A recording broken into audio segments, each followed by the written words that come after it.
नमस्ते। आज हम शुरू करने जा रहे हैं अगला टॉपिक, जिसका नाम है संधि। हम पढ़ेंगे संधि। संधि किसे कहते हैं? वर्णों के मेल से होने वाले परिवर्तन को संधि कहते हैं। अर्थात दो वर्णों के मेल से जो विकार उत्पन्न होता है उसे संधि कहते हैं। ठीक है, दो वर्णों के मेल से जो विकार उत्पन्न होगा उसे संधि कहेंगे। मतलब कि दो वर्णों को मिलाने के बाद जो नया वर्ण बनेगा या नई जो उसमें विकार आएगा, परिवर्तन आएगा, उसे हम क्या कहेंगे? संधि कहेंगे। और संस्कृत में संधि की परिभाषा यह होती है वर्ण संधानम संधि। वर्ण संधानम संधि। संधानम का अर्थ होता है मेल को। वर्णों के मेल को संधि कहते हैं। ठीक है, जैसे हिम प्लस आलय, तो म में ए मिला हुआ है और ए और आ मिलके आ बन गया।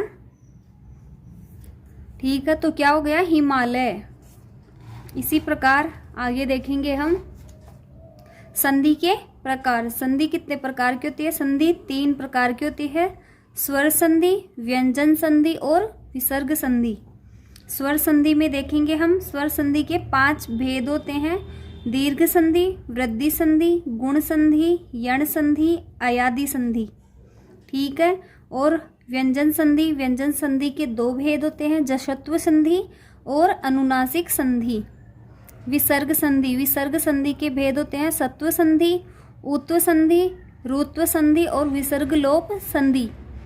पहली है हमारी स्वर संधि। कौन सी है हमारी पहली संधि? स्वर संधि। स्वर संधि की परिभाषा, स्वर वर्ण के मेल के कारण स्वर वर्ण में उत्पन्न विकार, स्वर वर्ण के मेल के कारण स्वर वर्ण में विकार उत्पन्न हो उसे स्वर संधि कहते हैं।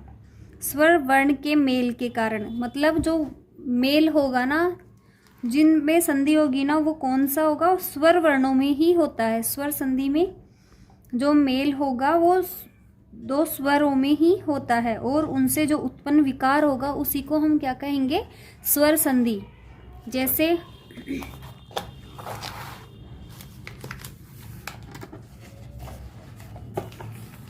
जैसे विद्या प्लस आलय, विद्यालय, तो इसमें ध्या में क्या मिला हुआ है? आ मिला हुआ है और इधर भी आ है। मतलब इधर भी आ और इधर भी आ, इनसे पता चलता है कि यह संधि कौन सी है? स्वर संधि है।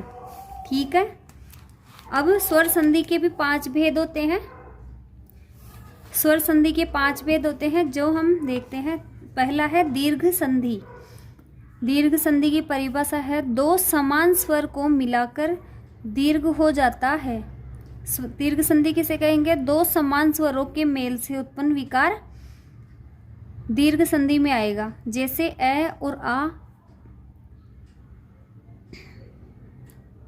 प्रथम पद में भी ए और आ हो और दूसरे पद में भी ए और आ हो, आ बन जाता है। ए के साथ आ मिले या आ के साथ ए मिले, किसी भी प्रकार में इनका योग होगा तो आ बन जाएगा। और ई, बड़ी ई, इधर भी ई या बड़ी ई कुछ भी हो तो बड़ी ई बन जाती है। ऊ और बड़ा ऊ प्लस ऊ और बड़ा ऊ, तो क्या बन जाएगा यहाँ पे? बड़ा ऊ। री और बड़ी री, इधर भी री और बड़ी री होगी तो इधर बड़ी री बन जाएगी। रे और रे मिलकर रे ही रहता है। क्यों? क्योंकि रे का कोई भी दीर्घ रूप नहीं होता है, इसलिए इसमें यही रूप बनेगा। बाकी सब में जब संधि होगी तो बड़ा रूप बन जाता है। ठीक है, अब हम उदाहरण देखते हैं। कदा प्लस अत्र, कदात्र, तो कदा में दा में क्या मिला हुआ है? आ मिला हुआ है और इधर ए है। दोनों का योग होकर क्या हो गया? दा बन गया, कदात्र।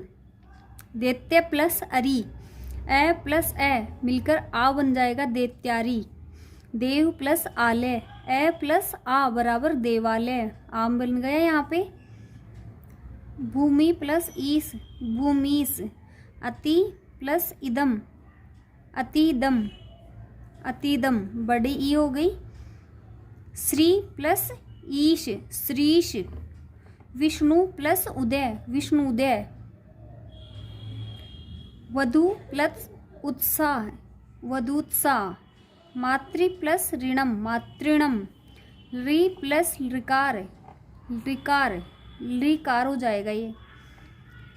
इसमें ई वाला भी आ गया, ऊ के भी आ गए, री के भी और ली के भी। इन सबके उदाहरण हमने देख लिए हैं। ठीक है, ठीक है। तो आज की वीडियो में हम इतना ही करेंगे।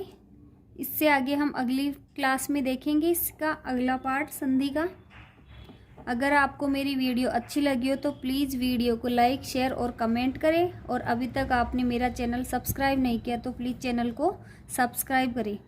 धन्यवाद।